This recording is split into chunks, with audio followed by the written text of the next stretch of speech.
Hello दोस्तों, तो क्या हाल है। उम्मीद करते हैं मस्त होंगे, स्वस्थ होंगे और व्यस्त भी होंगे। ठीक है। दोस्तों, खेसारी लाल यादव इस समय रुकेंगे नहीं, झुकेंगे नहीं, जब तक तोड़ेंगे नहीं तब तक छोड़ेंगे भी नहीं।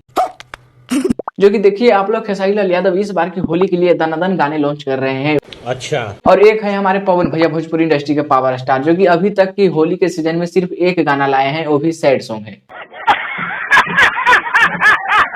लेकिन हमारे खेसारी लाल यादव का मानना पड़ेगा भाई, होली का ही 10 से 15 गाना ले आए हैं, जो कि डेली एक गाना लॉन्च कर रहे हैं खेसारी लाल यादव इस समय। क्या बात कर रहे हैं बाबा। और दोस्तों, खेसारी लाल यादव का डेली गाना लॉन्च करना एक कारण भी है, क्योंकि दोस्त खेसारी लाल यादव 2 महीने से एग्रीमेंट से छुटकारा पा लिए हैं। तो भाई 2 महीना में जितना हो सके उतना गाना ला पाएंगे खेसारी लाल यादव। क्या यही है टारगेट खेसारी लाल यादव का? कुछ तो गड़बड़ है, जरूर कोई ना कोई गड़बड़ है। तो इसलिए दनादन गाने ला रहे हैं, जो कि 2 महीना में जितना ला सके वह गाना जितना ला रहे हैं। बाकी भाई किसी का भी गाना उठाकर लिपसिंग करके तुरंत से फटाक से गा के तुरंत से लॉन्च कर दे रहे हैं। तो खेसारी लाल यादव का एक कारण भी हो सकता है।